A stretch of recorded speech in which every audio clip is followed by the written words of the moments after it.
If you're anything like me, and God help you if you are, one of your first stepping stones into carpentry involved renovating or refurbishing a piece of furniture. Or maybe you're watching this thinking about doing it for your first time. My first was a dining room table I picked up from a thrift store for my first apartment 20 some years ago. And the rest, as they say, is history.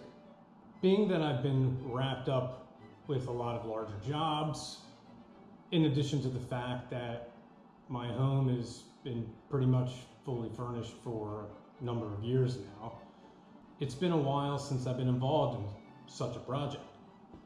Which is why I was excited when a friend, and as luck would have it, a new backyard neighbor, approached me with restoring a 9.5 foot long by 2 foot wide bar top that he got from a picker friend of his.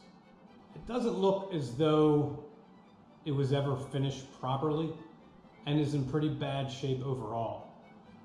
Signs of water damage, warping, splitting and cracking boards, but consists of, in today's market, around $350, $400 of 1x red oak.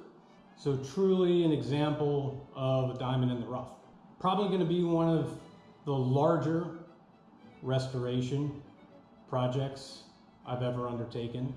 But luckily for me, I have 2 fairly new dust extractors that'll be put through their paces. One of the biggest challenges that's going to be faced is that we're in the middle of a very cold and oddly humid winter, which just happens to be exactly the opposite of the conditions that we want in the staining and clear coating stages. So hopefully I have enough space heaters to get the 400 square foot, 11 foot tall ceiling workshop area to an appropriate temperature. Because, as you'll find through experience in these types of projects, timing and conditions make all the difference between an okay finished product and an exemplary product. I'll be adding text to the video loosely describing each stage and providing some tips and tricks. If you'd like to share some of your own, or you have some questions requiring some more detailed descriptions, please feel free to provide them or ask them in the comments section.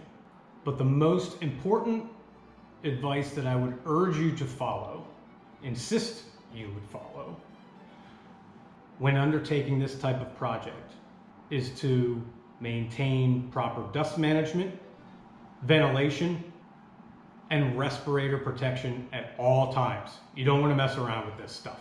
So let's get to it. And as always, if you like this how-to video and others, please click like and subscribe and stay creating out there.